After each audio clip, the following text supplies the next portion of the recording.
cercheremo prima di ricordare un po' la storia di questa malattia, quindi a partire dagli anni 1980, per avvicinarsi poi al nostro periodo e alla nostra problematica vera e propria. Vedremo quindi come il Consorzio nel 2022 ha cercato di farsi promotore, di farsi portavoce di quelle che erano le richieste da parte dei viticoltori e anche individuare insieme all'Università e alla Regione una strategia che potesse essere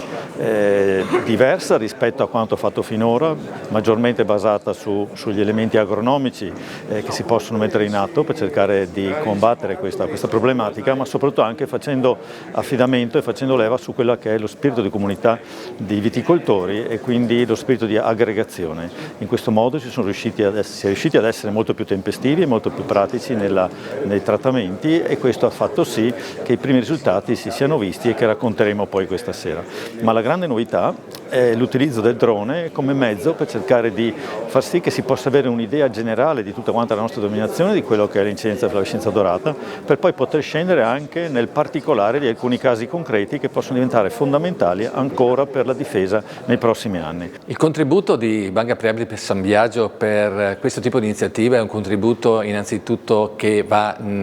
incontro a quelle che sono le esigenze degli agricoltori, ma non solo. In realtà il tema della flavescenza dorata è un tema che si espande su diversi settori dal punto di vista ambientale, per il timore di utilizzare chiaramente prodotti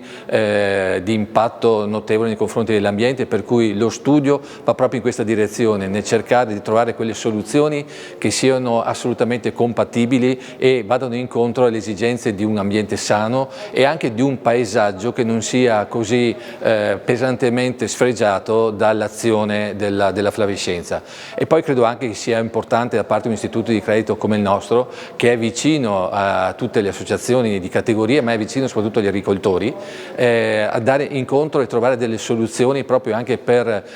dare una mano, perché questo problema sta diventando un problema economico molto importante, e credo che una banca del territorio debba avere questa funzione di andare a anticipare e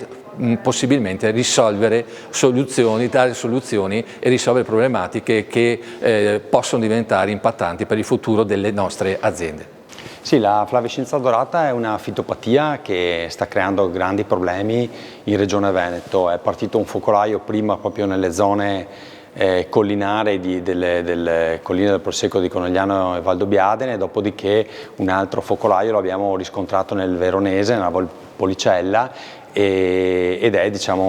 esplosa un po' in tutta la regione. Devo dire che dal Veneto e dal Friuli è partita ed è arrivata anche in altre regioni, tale per cui possiamo dire che ormai mezza Italia fino al centro Italia è colpita da questa fitopatia. Questo ci ha portato a prendere delle misure importanti già l'anno scorso, la creazione di un tavolo sinergico assieme alle organizzazioni sindacali agricole, assieme alle università, assieme insomma un po' a tutti i ricercatori sul campo. Abbiamo costruito un pool assieme al servizio fitosanitario regionale per dare delle indicazioni precise. Le indicazioni precise sono quelle che devono essere seguite da parte degli agricoltori, quindi fare i trattamenti obbligatori previsti, estirpare le piante malate, perché solo così riusciamo a combattere questa malattia. Infatti quest'anno rispetto all'anno scorso abbiamo avuto una riduzione di quasi l'80% dei picchi di presenza degli adulti dello Scaphoideus, che è il vettore insomma, che porta la flavescenza. Detto questo, stiamo già intervenuti a livello ministeriale per chiedere interventi sull'utilizzo di prodotti in deroga, perché purtroppo uno dei motivi per cui la flavescenza dorata cammina è che non abbiamo dei prodotti che ci permettono di contrastare efficacemente questa fitopatia. Ovviamente questa richiesta è una richiesta in deroga che si fa, perché il tema della sostenibilità è importante da portare avanti, e poi abbiamo chiesto al Ministero di investire molto in ricerca e sviluppo, quindi innovazione tecnologica, perché noi dobbiamo dare un domani un'alternativa ai viticoltori, un domani quando purtroppo anche molti prodotti che oggi stiamo utilizzando verranno banditi per effetto anche delle richieste della Commissione europea, dovremo dare delle alternative e quindi lavorare sul tema della cisgenetica, per esempio, per rendere piante molto più resistenti e forti è fondamentale se vogliamo coniugare la possibilità di continuare a produrre e farlo farlo nel rispetto ambientale. Abbiamo affrontato la relazione tra piante spontanee e vigneto perché si diceva da varie parti che le piante spontanee e il bosco potessero rappresentare un problema. Vedrete che questo non si è verificato. Nell'ambito del progetto spiegherò come la minaccia sta altrove, la minaccia sta nella cattiva gestione dei vigneti che non vengono trattati opportunamente nei confronti del principale vettore e soprattutto la mancanza di coesione a livello territoriale che porta alcune aziende a comportarsi in maniera virtuosa e altre aziende invece a restare ai margini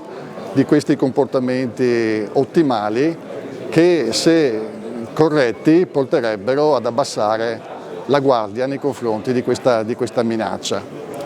L'ultimo, ma non per ultimo, in ordine di importanza, è cercare di capire quanto funzionano i mezzi di lotta, gli insetticidi, e su questo ci sono state delle sorprese, alcune piacevoli, altre meno, però insomma affrontare anche questo tema dell'efficacia degli insetticidi e degli effetti collaterali degli insetticidi è fondamentale per essere più tempestivi e più efficaci nel